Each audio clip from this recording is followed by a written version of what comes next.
Hey and welcome to the Daily Man United News Show. Let's begin with our daily news. Sao Paulo demanding payment from Manchester United over Antony purchase. Antony became the joint second highest buy for the Red Devils, with United paying £85.8 million to Ajax for the right winger's services.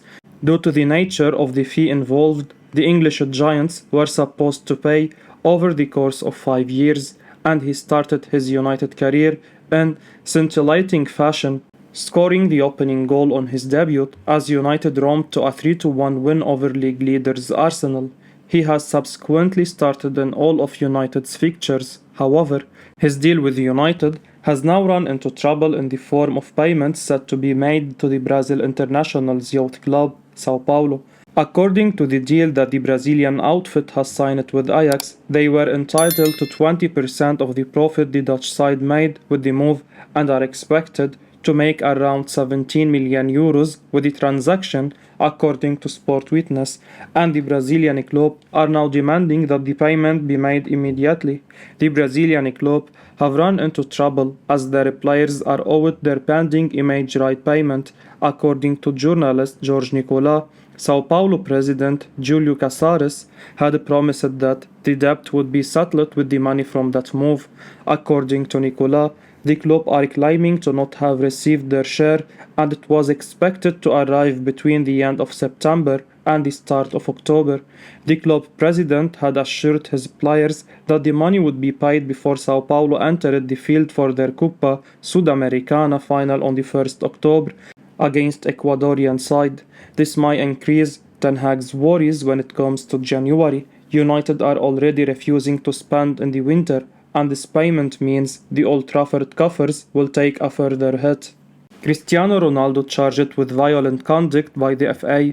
Manchester United striker Cristiano Ronaldo has been charged by the English FA for his conduct after United's game against Everton last season. The Red Devils lost to Everton in April, and after the game, a damning video emerged that showed Ronaldo slapping a mobile phone out of a young fan's hand at Goodison Park. Merseyside police launched an investigation into the incident and warned the player. In a statement issued by the authorities, Merseyside police said, "The matter has been dealt with by way of conditional caution. The matter has now concluded." It's believed that Ronaldo agreed to pay compensation to the schoolboy. However, it now seems like Ronaldo's woes are far from over after the FA issued a statement confirming they would be proceeding to bring charges against the five-time Ballon d'Or winner. The official statement by the FA read, "Cristiano Ronaldo has been charged with a breach of FA Rule E3 for an incident that took place after Manchester United's Premier League match against Everton FC on Saturday 9 April 2022.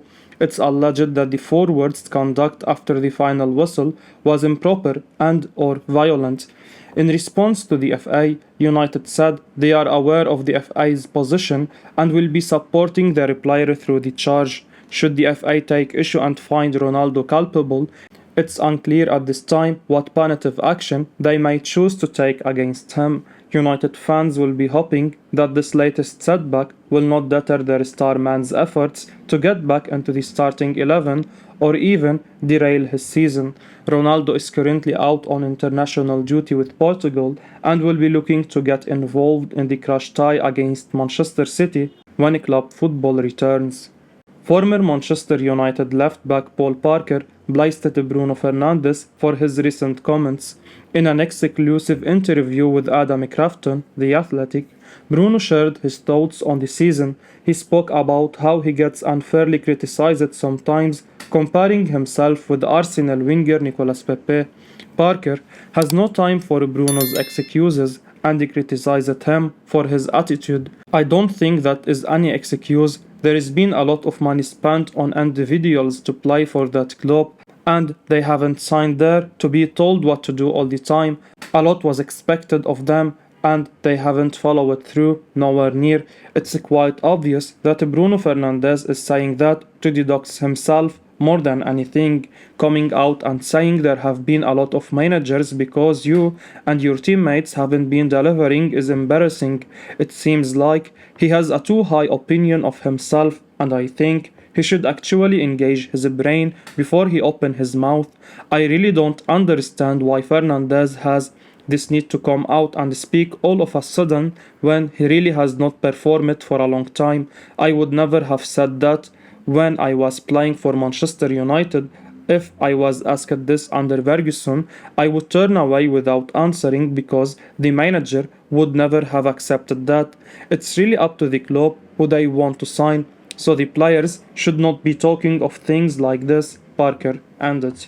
Rio Ferdinand believes Gareth Southgate will have to work on Manchester United forward Jadon Sancho after England's snub. Manchester United icon Rio Ferdinand believes that Jadon Sancho will be affected mentally after Gareth Southgate omitted him from the latest England squad. The Extra Devils feels the forward will have doubts the next time the English manager picks him. Sancho signed for United in the summer of 2021 from Borussia Dortmund. The 22-year-old was electric in the Bundesliga. However, the England international failed to live up to the expectations in his debut season. Speaking on vibe, Ferdinand feels Southgate will have his work cut out to get the best out of Sancho in the Three Lions setup. The defender who spent 12 years at United feels the England manager will have to work on the 22-year-old next time he makes the squad. He is going to have to work hard. If he gets in the squad now, Gareth Southgate's going to have to do a lot of work mentally rebuilding him, Ferdinand said. Jadon will be thinking I forced him to put me in here anyway, but he isn't going to play me, and when he does play me, he doesn't really want to play me. Those are the thoughts that will go through his head. Mentally, he is a hard one to get back if he ever gets back in the squad, Ferdinand added. Sancho's first season in a red shirt was not his best. The 22-year-old played 38 times for the Red Devils in the previous campaign, scoring 5 goals and providing 2 assists. However, Sancho seems to have found his feet under Erik ten Hag. The former Dortmund star has played well in recent weeks. The 22-year-old has contributed with some crucial goals for Southgate. Sancho has not been an essential member of the team even when he was playing well in Germany. The English manager has an abundance of talent up front, and the 22-year-old has found it difficult to establish himself in the national side. Glen Johnson backs Manchester United star Marcus Rashford to come good.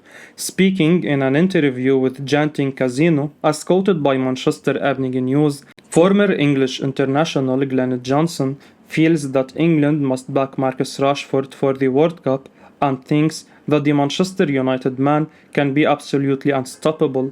Rashford has not had the best of times in English football in recent months. His performances have come under a lot of scrutiny, and the English prodigy doesn't seem to be the player that he once was, with him struggling to get back to speed after an injury. A product of Manchester United's famed academy, Rashford broke into the first team in 2016 and quickly established himself as an important player. However, things changed after the 2020 Euros, which England lost to Italy.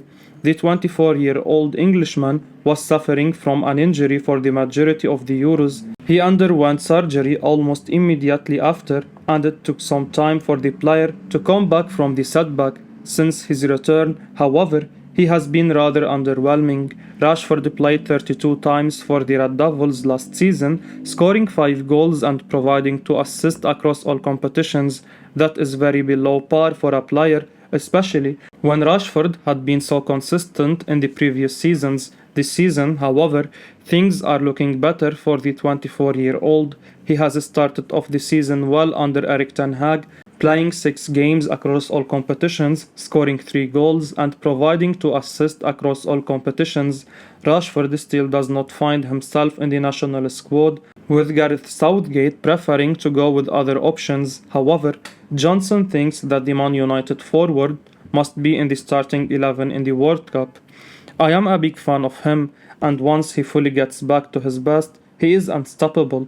Sometimes, when his confidence is down, he takes the easy option. He is rapid, got a great strike on him. It will probably surprise people, but I'd go for him, Johnson said. There is still some time left for the World Cup. It remains to be seen how Rashford convinces Southgate to pick him in the squad. Jordi Cruyff says Erik ten Hag can take Manchester United back to the top. Former Barcelona player and current sporting director Jordi Cruyff has backed his Dutch compatriot Erik ten Hag to return 20-time English champions Manchester United back to their former glory. Speaking to Sky Sports, Cruyff provided an in-depth post-mortem of United's problems that have hindered them in the past, but insisted that under Ten Hag's tenure, the club has a real chance of returning to the summit of English football. Cruyff pinpointed United's door recruitment as a major issue behind their shortcomings. He pointed out the Red Devils' strategy of acquiring star players without considering how they would blend into the team as a whole. Cruyff said, United have always had this year's a good squad. I mean, if you look at their squad and player by player, you can see there is a good squad, so there has never been a lack of talent, but sometimes good players don't make a winning team, and that's part of the formula, that things are getting more complicated like before. You would just say, he is a good player, he fits our style of play, our DNA, yeah, we'll sign him. The 48-year-old explained that going forward, United must take into account how a player fits in with his teammates. This strategy involves the club going out into the market and targeting alternatives that complement a particular player. The net effect is that team chemistry is heightened and the squad improves as a whole. He likened United's float transfer strategy to a computer game where signings occur randomly without much thought. On Ten Hag, Cruyff opened, in the end, it's about finding the right balance, and I think with Ten Hag, United have got a new hair. It feels as if it's a new start, and I am talking only from the outside, from what I read and I follow a bit. Manchester United gain an advantage in Jude Bellingham race. According to The Athletic, Manchester United have an advantage in securing the services of Borussia Dortmund and England star Jude Bellingham in the 2023 summer transfer window. Jude Bellingham has risen to prominence since his move to Borussia Dortmund and has seen his development grow at an exponential rate. Thus, it's only clear that all top teams are in to acquire the Englishman's services whenever he decides to leave the German outfit. From the onset of the rumours, it's speculated that Liverpool would be the heavy favourites to land the midfielder and are willing to spend big on the player to acquire his services. However, as claimed by The Athletic, Manchester United have found an added advantage over their rivals regarding signing the midfielder due to the presence of a good relationship between United football director John Martov and Bellingham's father, Mark. Manchester United tried to sign the talented midfielder when he was still at Birmingham City, and the club did all in its power to persuade the teenager. This included a special visit for the player to Old Trafford, where club legends like Sir Alex Ferguson, Brian Robson, and Eric Cantona were present to show him the club facilities with a big intent to bring Bellingham to the theatre of dreams. However, he chose to move to Borussia Dortmund in order to develop his skills further and has only risen in prominence since then, with him now being one of the hottest properties in European football. At just 19 years of age, Jude Bellingham already has the world on its feet and will only grow better and better with time. It's tough to comprehend the end product of the midfielder who has a crazy potential to reach the very top. Any team who is able to secure the signing of the midfielder would be getting a special player capable of allowing the club to build a team around him for the next decade. Hopefully, Martov uses his relationship with Bellingham's father to a good advantage and convinces the Englishman to join us over other top clubs such as Liverpool. I will be uploading daily Man United news, so keep your eyes on the channel and don't forget to like and subscribe. I appreciate your support. Peace out.